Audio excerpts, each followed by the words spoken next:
A friend is always loyal.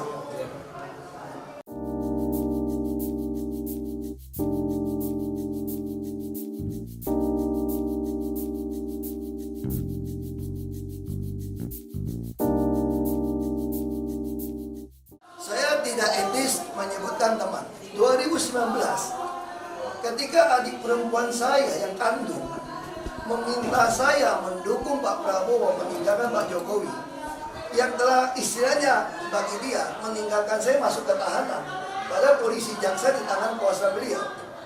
Para Ahok kan datang pada saya mau meninggalkan Pak Jokowi. Saya tulis cari kertas, ini Ahok kan masih ingat. A friend is always loyal. Artinya apa? Bukan loyal pada individu, loyal pada perjuangan.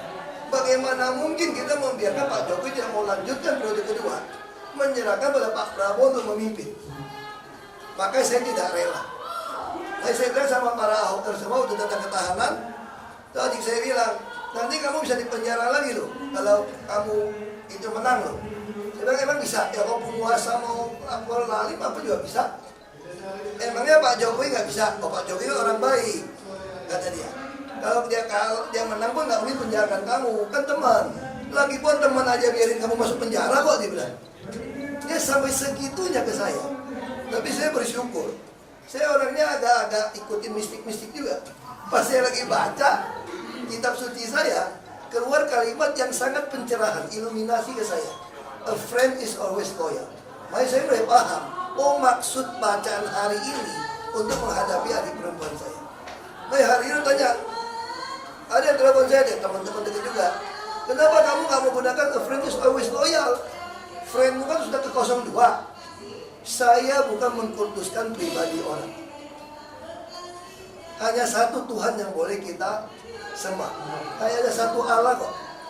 Nggak ada Tuhan lain, hanya satu. Bagi saya manusia bukan Tuhan. Siapapun telah berbeda secara kebenaran, keadilan, kemanusiaan dan kejujuran, maka saya pasti tinggalkan dengan segala risiko ya. Maka Ibu Mega sebagai orang tua sangat memperhatikan saya. Kebetulan Ibu Mega seumur dengan ibu saya. Ibu Mega itu terakhir saya masih minta keluar. Ibu Mega masih bilang begini, kasihan Pak Ahok kalau keluar, nanti anaknya bagaimana, anak masih kecil, nanti keluarga bagaimana. Ibu Mega tahu saya uangnya kan pas-pasan. Tapi kalau pas mau ada kan lebih enak aja. Yang penting pas-pasan. Saya imanin itu aja. Kalau pas mau ada aja, udah imanin aja.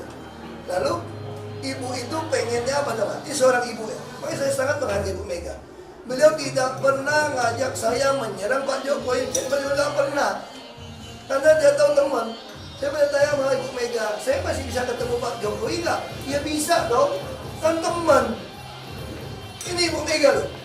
Jadi Ibu Mega berharap, mungkin ya, Ahok ini yang paling aman deh. Kalau 02 menang, mungkin karena temannya mungkin masih kebagian, kira-kira gitu lah. Toh pasti sampai komut sampai Oktober nih. Lumayan kan sampai Oktober kan? Lumayan dong itu.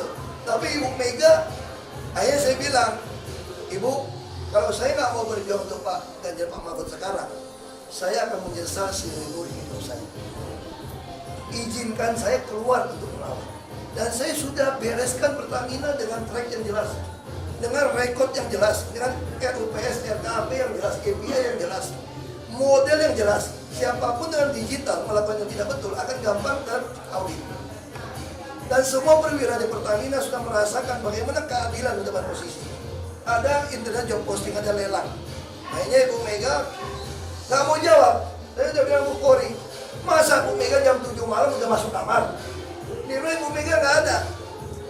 Ya udah saya tunggu besok pagi. Besok pagi jam 12 nggak belum keluar kamar. Lupa itu beliau itu nggak mau saya memutuskan yang berat. Ibu Mega bilang, biar saya yang melawan. Kalau mau di penjara pun biar saya yang tua. Jangan Pak Ahok. Pak Ahok punya anak masih kecil, jangan Pak Ahok.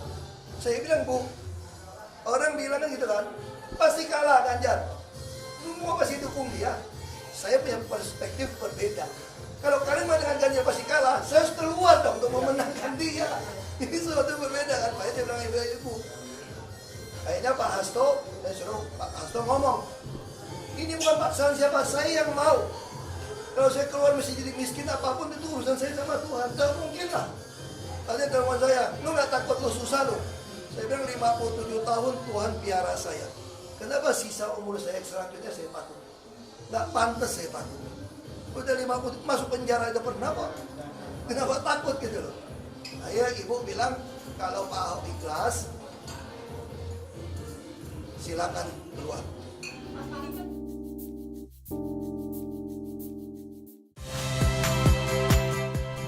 Saya Muhammad Syahreza. Saksikan program-program Kompas TV melalui siaran digital, bayar TV, dan media streaming lainnya. Kompas TV, independen, terpercaya.